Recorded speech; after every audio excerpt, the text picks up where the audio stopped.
더불어민주당 여성가족위원회 기자회견을 시작하도록 하겠습니다. 참석하신 의원님들 소개시켜드리겠습니다. 한준호 의원님 반갑습니다. 이동주 의원님 참석하셨습니다. 양현영 의원님 참석하셨습니다. 자질 결여된 후보자 지명에 대한 김행 후보자의 사퇴 및 윤석열 대통령의 사과를 촉구합니다. 회견문 낭독하겠습니다. 더불어민주당 여성가족위원회 1동은 김행 여가부 장관 후보자의 자질 사퇴와 자질 결여된 후보자 지명에 대한 윤석열 대통령의 사과를 요구합니다. 잼버리 사태의 책임을 다하지 않고 사라진 김현숙 여가부 장관 후임에 김행 후보자가 지명이 되었지만 지금까지 드러난 주식 꼼수 파킹, 배임 혐의, 가짜뉴스 이런 문제들만으로도 공직자로서의 자질이 없음이 충분히 증명되었습니다.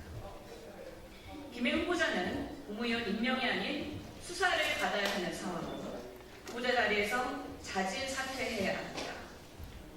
김행 후보자의 기본조차 갖추지 못한 이런 후보자를 추천한 윤석열 대통령도 국민들한테 진심 어린 사과를 해야 합니다. 김행 후보자의 문제점은 열거하기도 어려울 정도로 상당히 많습니다.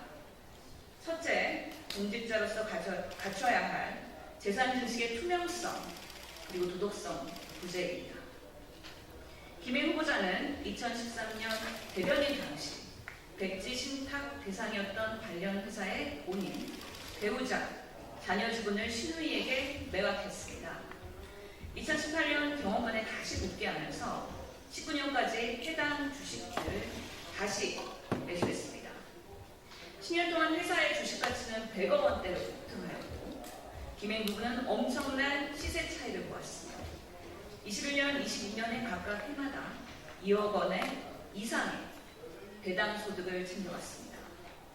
이렇듯 손쉽게 주식을 다시 되살 수 있는 당사자들에게 명의만 옮겨놨다가 헐값의 주식을 다시 매수하고 이로 인해 재산 증식과 시세 차익을 누렸다면 그게 바로 꼼수 파킹입니다.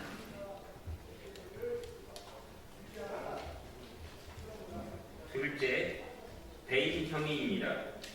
2019년 공동창업자 봉 씨에게 주식을 모두 다시 매수하며 경영권을 양도받는 대가로 지불하기로 한 퇴직금, 고문료 등 대금을 회사 돈을 사용해서 지불했다는 혐의가 지적되었습니다. 주식 꼼수 파킹, 배임은 해명 하나로 끝날 문제가 아니라 법적 절차에 따라 수사받아야 할 중차대한 사안입니다. 셋째, 가짜 뉴스에 대한 맹비난을 쏟아내면서 김행 후보자 스스로 가짜 뉴스를 양산하는 내로남불, 적반하장 태도가 문제입니다. 김행 후보자는 가짜 뉴스가 도를 넘어 살인 병기라며 비판하면서 정작 본인은 기본적인 팩트 체크조차 하지 않고 거짓 해명으로 일관해 왔습니다. 김행 후보자가 부회장직을 맡고 있는 위키트리는 지난 4년간 언론중재위원회로부터 가장 많은 시정 공고를 받은 언론사 2위입니다. 언중이 조정신청 세부 내역에서 사실과 다르다, 허위 보도 등 가짜뉴스에 해당하는 사례들도 다수 확인되고 있습니다. 가짜뉴스 때문에 도어 스태핑도 중단한다고 변명했지만 정작 본인은 거짓말을 일삼고 본인 경영인사는 가짜뉴스 양산소였음이 여실히 드러난 것입니다.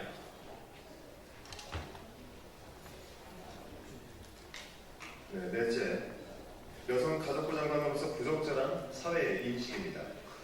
김행 후보자는 지명 첫날부터 여성가족부를 드라마틱하게 엑시트하겠다라면서 퇴진을 목표로 밝혔습니다.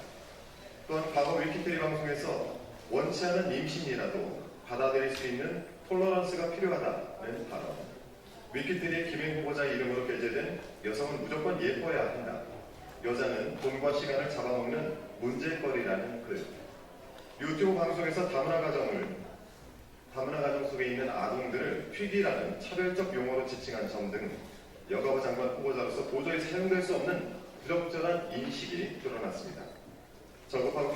인식을 가진 김행 후보자는 대한민국 장관으로서의 기본 인품과 능력마저 부족합니다. 말장난으로 버티다가 적당 대충 인사청문회를 치르겠다는 전략은 더 이상 국민들께 통하지 않는다는 점 반드시 명심해야 되겠습니다. 국민을 위해서라도 고위 공직자로서 도저히 받아들일 수 없는 김행 후보자는 더 이상 국민들을 기만하지 말고 나락으로 내딛기 전에 이제 그만 그 자리에서 내려와 주기를 부탁드립니다. 이상 더불어민주당 여성가족위원회 일종의 기자회견이었습니다. 고맙습니다.